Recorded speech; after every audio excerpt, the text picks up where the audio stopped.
Welcome, everybody, to the Montreal Expos franchise. We are now into season number 2 and coming off of opening day, and we end up playing the New York Mets and going 1-2. But now we get to the second series in this season versus the Minnesota Twins on the road. And we have saved a special start, and this is rookie Alexander Santiago, who makes his opening roster debut this season. He was one of our September call-ups. He won Minor Leaguer of the Year in our organization last year. He is 25 years old, now B potential, and 74 overall.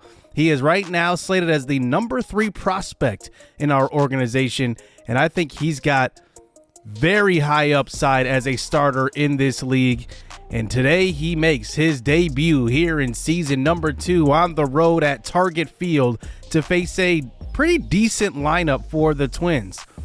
Andrew Benintendi is now with the Twins playing in left field. Royce Lewis has turned into one of the great young hitters in this league. The former number 1 overall pick looks like he is figuring it out, and he is in elite status so far this year. He's over a 1,500 OPS in just 12 at-bats, but it looks like he's poised for an MVP caliber season. They also have a couple of guys like Matt Wallner, Alex Kirilloff, Byron Buxton still in center field, and Spencer Steer as well, who is hitting at the DH spot at the end of their lineup. And we will face Aubert on the mound here. 117 whip last year, a 3.35 ERA. He was pretty good. And Santiago, here were his numbers last year during the September call-ups. Pretty decent for a young 24-year-old, now 25. So we start out this game here with Tim Anderson leading off here in the top of the first inning, switching up the lineup a little bit, giving Dairon Blanco the day off, and that one will be a single. Tim Anderson led us in runs created last season, and he is poised for another big year as he moves over to third base. That brings up Cal Mitchell, who had an awesome spring training. He hits one well to center field, but Byron Buxton will get under this one. And Cal Mitchell, every time I hit the ball with him, he seems to hit the ball very square. That brings up Christian Walker, the first-time All-Star last season. He hits one well to left center field. That one will get to the gap, to the 377 sign at the wall, and it will score Anderson from first, and it's 1-0. What a great signing Christian Walker has been through his first few games with the Expos, and if this is a preview of what's to come, Walker is going to be a major player in this rebuild, and I really, really like what I see so far. That brings up Augustus Macklin to the plate as he is in his rookie season as well, hitting 385, and that's ball 4, low in the zone. And the pitch count is getting up there here for the first inning as that brings up Kyle Higashioka, hitting below 200 to start the year, but he gets one up in the zone, and he is late on that one. Pop up in the infield, and it will be the second out of the inning. Is now with runners on first and second. Here is Travis Jankowski to the plate now. Former first-round pick hits one to left field, and it's just a short fly ball, and Carlos Correa will get under that one, but we do get one on the board. Here is the rookie young pitcher Alexander Santiago here in his first start as he gets the first batter to ground out Julian to short. Andrew Benintendi up next, hitting 273, somehow hits this one to left field, and that one is going to be a single to start out this game with one out for the Minnesota Twins lineup. Let's see if Santiago can get out of this one facing the tough hitter Royce Lewis. Hard ground ball to third, and it will be a double play to end the inning as Santiago gets out of that one, and a good play by Tim Anderson, good reaction over at third. Carlos Correa at the plate now in the second inning, and he will check his swing, but he goes around. It brings up Alex Kirilloff and Matt Wallner to the plate, and Wallner goes deep off of the right field wall. That one will be a double as we come up throwing here with Cal Mitchell playing in center field, and that will be a double here with 2 outs. As that brings up the 7th hitter, Kirilloff. He hits one to the left side. That one will get through. The throw home, and that will not be in time.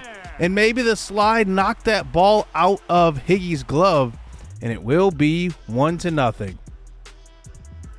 That brings up Byron Buxton to the plate, though, and he will swing at one low, and it should end the inning, and it does. And it's now a 1-1 ball game going into the top of the third inning. Here is Cal Mitchell to the plate now, hitting one up the middle, and that one gets through. Cal Mitchell is actually playing in left field today, as now he has a one-out single, as that brings up Christian Walker to the plate again. He had a double earlier. This one is a short fly ball to center field. This one does get down, and Cal Mitchell does move over to second, and sometimes it's better to be lucky than good, and it drops in right behind the second baseman and center fielder. And now that brings up A-Mac. Augustus Macklin turns on one deep to right field. This one is barely foul. As now the at-bat continues. 3-2 pitch. It's low. Ball 4. 2 walks for A-Mac so far today. And now it's bases loaded with Higgy to the plate. A first-time All-Star last year. He hits one well to left side. That one gets through. It scores 1, and it will score 2. And A-Mac tries to get to third, and he is thrown out. But it is a 3-1 lead here for the Montreal Expos, as Higgy is going to drive in a lot of runs this year, I predict. So on to the bottom of the third inning. Here is Santiago getting Julian to strike out that time, and that is his 4th K of the evening. Benintendi to the plate, chopper up the middle. Barger with a good play on the run will get the out at first. We move on to the 4th inning. Now it's a 5-1 lead as we keep extending this one, as Royce Lewis does tap one into center, and he has a leadoff single to start the bottom of the 4th inning. Carlos Correa at the plate now, 0 for 1 today, and Santiago walks him, and now they have runners on first and second with no outs. Ryan Jeffers to the plate, hard ground ball through the left side. That one does get through. Cal Mitchell comes up throwing. This is a good throw to the plate, and safe. Oh man, Higgy should have held on to that one, and somehow the runner does score. It's 2-5. That brings up Wallner, chopper to short, easy ground ball, double play, and now there are 2 outs in this inning. Good play by Barger and the second baseman Colton Wong, as that brings up Kirilloff. Ground ball to Wong, easy throw to first, and we do get out of this inning with only 1 run surrendered, but it is a 5-2 lead now. On to the top of the 5th inning. Here is Christian Walker at the plate, and he continues to hit the ball well today. That's a 3-for-3 game for him so far through 5 innings. But we eventually get another base runner, bringing up Colton Wong, and we cannot bring anything home. A deep fly ball to Byron Buxton in center field, and it's still 5-2 here as we head to the bottom of the 5th.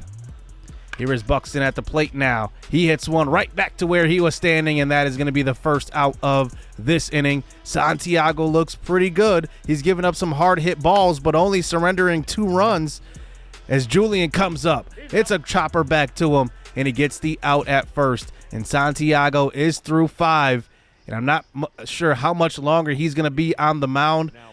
And we're going to pull him here in the 6th inning as we bring in Brock Burke. We bring in a lefty here. 1.27 whip for Brock Burke last year.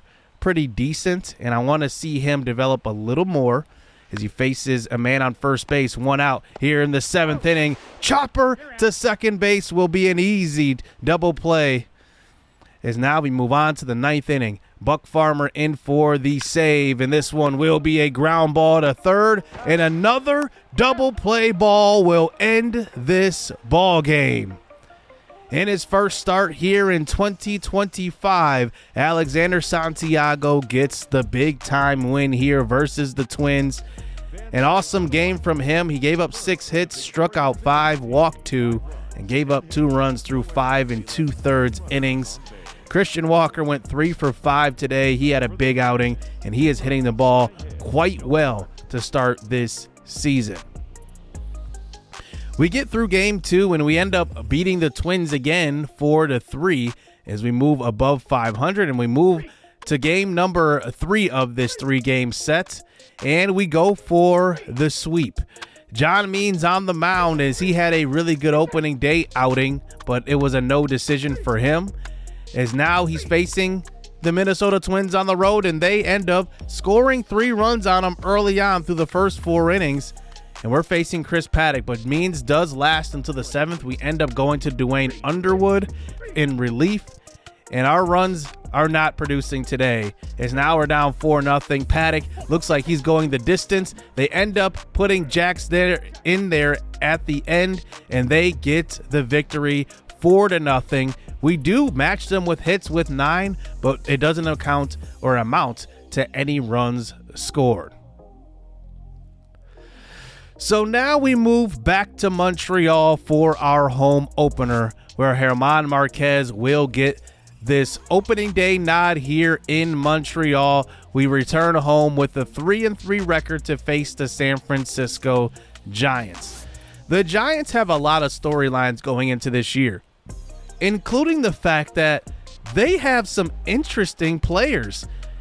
Now, they have the NL MVP in Jorge Soler, who won it back in season number 1. Now, I gave all the major award winners big boosts, which you will see in a little bit. But they also have a first-round draft pick in Herb Kang, who is already their starter at third base and is making his MLB debut. I completely missed Herb Kang when scouting for the draft last year, but he is a potential 68 overall third baseman, and he looks really, really good at that. And looking at his ratings makes me wonder how good this coming draft is going to be. I'm going to look for guys like Herb Kang because he looks really solid. He's the number 8 prospect in all of baseball, and he goes from high school straight to the pros. They also signed Willy Adames in the offseason to a 5-year deal, and I was actually debating going after Adames. It was between Adames and probably Christian Walker. There may have been another guy I was considering signing, but I ended up going with Walker, and Walker has paid dividends so far. And then obviously Jorge Soler won MVP, and he got a big attribute boost. I ended up giving him +5 in everything, so he's now 88 overall, and he looks really, really solid. German Marquez gets his second start of the year to face the Giants, and in his first start, it was not pretty. We'll see how he bounces back this start. Remember, he hasn't had much experience the last couple of years. He's been hurt, and we faced Robbie Ray, who went a complete game in his first start, almost had a no-hitter at that. He was amazing. So here's German Marquez facing Whit Merrifield now with the Giants, and he will watch that one low, and the first batter of the game will be walked. Here is the first-round draft pick, Herb Kang, to the plate, and he swings and misses at that one. Hit-and-run situation, and Whit Merrifield does swipe a bag. Here is the MVP of last season, Jorge Soler. He won the home run derby as well, I might add, as that brings him up to the plate with a 3-2 pitch. That one's hit to left center field. Tyrone Blanco dives at that one and can't make the grab. And now they have runners on second and third here, 1 out. And that's going to bring up Willy Adames, the new signing, hitting 150 this year. But we will decide to intentionally walk him to set up a double play situation and force out at any base. Wilmer Flores, the plate, and that's a high heater, 98 mile an hour up and in. And German Marquez gets the second out of this inning, bringing up the lifelong Giant, Mike Yastrzemski, and he will swing it one in the dirt. Stepping on the plate is Higgy, and we get out of that jam with no runs given up. So now that brings up Tim Beckham here in the bottom of the first inning, who's hitting the ball well to start this season, and he hits the ball exceptionally well versus left-handed pitching. He's got 93 contact versus left, and that is a leadoff double here, as a third baseman, Herb Kang, probably could have had that one, but he's not the greatest fielder. We saw that earlier with his attributes. That brings up Christian Walker, who continues to hit the ball well. That one gets all the way to the right field wall. It scores 1. Soler gets the ball in, but it is a 1-0 lead. And for the second straight game here in this episode, Christian Walker has a double, an RBI double in his first at-bat. That brings up Higgy to the plate. He hits one well to left field. That one will get down. And now we have runners on the corners. Our lineup versus left-handed pitching is really, really good, as that brings up Augustus Macklin. A-Mac to the plate now, and he swings and misses at one low. a little bit of a struggle so far through the first few games of the season, but AMAC will turn it around. That brings up Connor Joe, who in limited at-bats is hitting above 500, and he swings and misses. That was a terrible pitch to swing at, and we do get one here in the first. On to the second inning. Here is Blake Sabol, who hits one deep to right field. That one gone. A sold-out crowd here in Montreal, and that is a ball that's going to be thrown back on the field by this Montreal crowd. They are excited for this young team, but it is 1-1. Cal Mitchell to the plate now in the bottom of the second inning. That's going to be a single to the right side. And I told you about Cal Mitchell. He's a guy to watch out for who could be a staple in this series. Brings up Andrew Monasterio, who gets the start at short today. He does primarily hit versus left, and he flies out to center field. Now, Monasterio is a guy to look out for. He struggled in the spring. We traded for him. We didn't give up that much. Lawrence Butler was in that trade. But here on first, Akil Baddoo grounds out to the double play. So 1-1 going into the bottom of the third inning, and that brings up Tim Anderson. He waits back on that off-speed pitch, and that is a hit up the middle to start the third inning. Tim Anderson, another guy to look out for. He took a major pay cut to return to the team, and he moves over to third base. That brings up Higgy, who hits one to the right side. That one does get down in the gap. It should score Tim Anderson all the way from first, and he's rounding third. He will score easily, and it is 2-1 here for the Expos. Very good piece of hitting by Higgy. RBI double for his second double of the season, as that brings up Augustus Macklin. 2 outs in this inning, man on second base. He hits one perfect to left field. This one is over the wall. Was that a home run? That looked foul to me. Let's take a closer look as the ball grazes the foul pole, and it is a home run. Wow, that one was inches away from being foul, and it's 4-1. AMAC hits his second of the season. So on to the top of the fourth inning. German Marquez is starting to settle down a little bit. Gets the fly ball down the right field line, and Blake Sabol, who hit a homer earlier, will wave at a terrible pitch to swing at as we move on to the top of the fifth inning. Approaching 100 pitches in this one. Jorge Soler, the MVP, comes up, and it's just a fly ball to center field. Since that Blake Sabol home run, the Giants' offense has went cold. We move on to the bottom of the fifth inning as that brings up Christian Walker, who hits one to the left side. That one is knocked down by Adames, but a single nonetheless for Christian Walker, and he's hitting the ball exceptionally well. That brings up Higgy, 2 for 2 in this game. The 97th pitch of the game is crushed deep to left field. Upper deck shot for Kyle Higashioka. 454 for his first home run of the season. That had no doubt. And the hometown crowd is fired up about that one. And that's going to be the longest home run of the season so far here for the Expos. Then it makes it a 6-1 ball game. The Giants have to go to the bullpen. They bring in Spencer Howard to face Augustus Macklin, who's 1 for 2 today, and it looks like he's getting that swing nice and warmed up. That's his second hit of the ball game. How about our 3, 4, and 5 hitters each have 2 hits today? So that brings up Connor Joe to the plate now. 0 for 2 and a fastball low, and he will watch that one for a called strike 3. We move on to the top of the 6th inning. Here is Adames to the plate, who just hasn't gotten going here for the Giants so far since signing that 5-year deal, and he flies out to Baddoo playing in left field. As that brings up Mike Yastrzemski here with 2 outs. And what a location on that pitch. It's a called strike 3. Yastrzemski disagrees, but that one was right on the corner.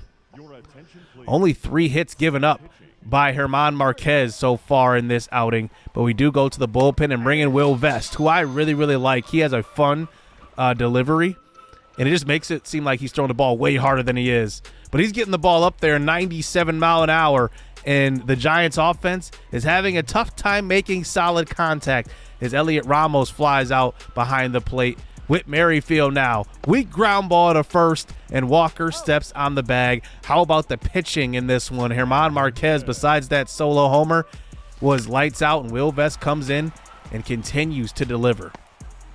Tim Anderson with a 3-hit game with a leadoff single up the middle to start the 7th inning with 1 out, as that brings up that dangerous middle of the lineup. Christian Walker, Higashioka, and Amac. And here is Walker hitting one to the right center gap, and that one will get to the wall again. It's his second double of the evening. It will score Tim Anderson again, and Anderson is a guy that could score 100 runs this year. He could be that good at getting across the plate with these guys hitting behind him, and Walker is just delivering so far. Here is Kyle Higashioka, 3 for 3 today. And we were tempted to swing at that because I wanted a 4 for 4 game for Higgy, but it is 7-1, and now we have men on first and second with Amac. Inside pitch. It's hit well, but right into a double play ball. But it's a 7-1 comfortable lead here for the Expos. And we go to Jamal Watson. He has actually been pretty good here through his first 3 appearances out of the bullpen. And I definitely wanted to highlight him because I think we might have something here. Watson facing Yastrzemski. That's a swing and miss at a changeup. Now a 1-2 pitch. Bases loaded, 1 out. Outside curveball. And now 2-2. With 1 out. It's a swing and miss again at an outside changeup, and it's a swinging strike 3. And now 2 outs. Tyro Estrada, chopper up the middle. Anderson steps on the bag, and we will get out of that jam. Now, Jamal Watson did not create that jam. That was actually Will Vest, but I wanted to show Watson getting out of it. On to the 9th inning, facing Blake Sabol. A weak ground ball to first. Watson covers the bag, and he will step on it for the first out of the inning. Elliot Ramos to the plate. 1-2 pitch. Inside slider, and he is fooled for a swinging strike 3, and now he's 1 out away. And that brings up the top of the order. Whit Merrifield. 3-2 pitch. And this is a fly ball to right. Easy play for Connor Joe, and we will get probably the most impressive victory of this series so far, a 7-1 opening day. It was everything clicking in this one. Our pitching was great. German Marquez was really, really good. How about the middle of our lineup?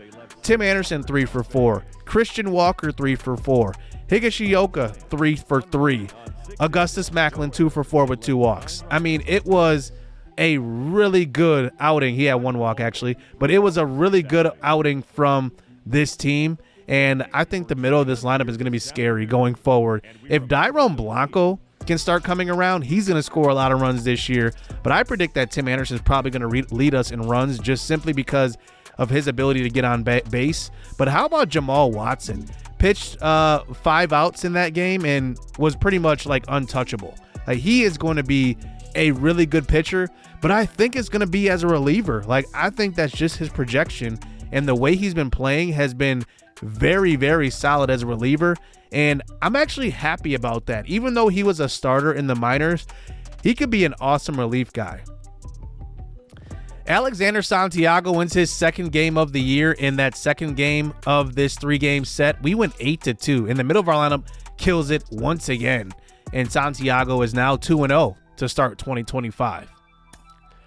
So now we move on to the Marlins series, where German Marquez is facing this pretty good Marlins lineup, but they are still kind of building. I don't know if they're truly rebuilding, but they're building something. But facing Luis Arraez, and he gives up a hit up the middle, and it's tough to get Arraez out anyway, but he will get the single. And the manager decides to come out after that single, and he's seen enough from Marquez. He was almost going for the complete game shutout, but that one will be the end of Marquez's day. But I want to highlight German Marquez because even though he is a veteran and he's going to have trade value at the trade deadline, if we are competing, I do not want to break up the chemistry of this clubhouse. I want to make sure that we're adding guys and not just trading guys all around. But in this game, look at German Marquez. 8 strikeouts, 0 walks. I mean, he was amazing through 8. And we get the win in that one, and we just keep winning. In another situation here, look at Cal Mitchell on a 10-game hitting streak. I mean, Cal Mitchell just continues to impress with only 61 overall. He gets into a tough at-bat here in the 7th inning facing Jesus Luzardo. Fouls off 2 pitches. How about a third? Let's just continue this. Fouling off another one. And now it's a 2-2 count here. 81st pitch of the game. And Cal Mitchell is behind that one. It's a fly ball behind the plate. And unfortunately, Cal Mitchell does not get another at-bat, so that hit streak does end at 10. But Tim Anderson late in the game gave us the 2-1 lead and ends up giving us the 2-1 victory as we move on to the second week of April, and we are winning games. We are 9-4 through the first 13 games, and we enter this 3-game set versus Atlanta, who is 8-5. Obviously, the Phillies and the Braves were the top of the NL East last year, and so far, the Expos look like a team that should not be taken lightly. It's funny, we are 7-0 at night. We have had 7 night games and we have won all of them, which is hilarious. But looking at how we are doing, I mean, this team is performing way above what I thought they would do, especially guys like German Marquez. I did not expect him to be as good as he's been. Alexander Santiago, his numbers are pretty good. His whip is a little high, but his ERA is extremely low. Jamal Watson, look at this. Through 12 innings, I mean, he has been untouchable out of the bullpen. Xavier Curry, I definitely want to see him be a little bit better, but he is a 1-0. He's pitched 11 innings, 3.27 ERA and a 1.55 whip. I do want to see that improve. He and Matthew Boyd right now are probably the bottom 2 starters, but nonetheless, our offense is picking up our pitching if it's been struggling. Kyle Higashioka is hitting the ball well. Christian Walker is one of the NL leaders so far in batting average, hitting 360. He also leads our team in RBIs. Augustus Macklin, he's hitting the ball extremely well for a rookie. Colton Wong has been struggling a little bit. He's hitting 111. We're going to keep our eye on that, but he did lead our team in average last year, so I don't expect that to stay down. Tim Anderson's hitting the ball well, though. He's got 10 runs scored through the first 13 games, which is pretty good. Addison Barger's hitting 407. He's hitting the ball well. Akil Baddoo is struggling a little bit, hitting below 200, but Cal Mitchell is playing well. So if Akil Baddoo does continue to struggle, I'm going to start to give Cal Mitchell more and more playing time. Blanco got that average back up to 280 or so, and then Travis Jankowski is hitting the ball well, also hitting 280. So our team is doing quite well to start this year. And I think this gives us a lot of flexibility because there's no need to rush up any prospects or, try different guys out. Our MLB team is doing pretty good as it stands today. Well, that comes to a test next step episode as we start out the next episode facing the Braves, who made the NLDS, lost to the other divisional opponent in the Phillies. Actually, no. The opposite way around. The Phillies lost to the Braves. So the Braves went to the World Series. They ended up losing, but we'll see what we can do versus the former NL champs. Hit subscribe, hit that like button, stay tuned. Let's get it. Let's go. I like getting money, I got time to get it. Target on me, so my car's a tenant. Dancing with the devil, I don't bargain with it. Bobbing in the dash, and the stick is with it. And I hit the 4-5 on the west side. But I'm from the east side, this how we slide. This how we ride, yeah, this how we ride.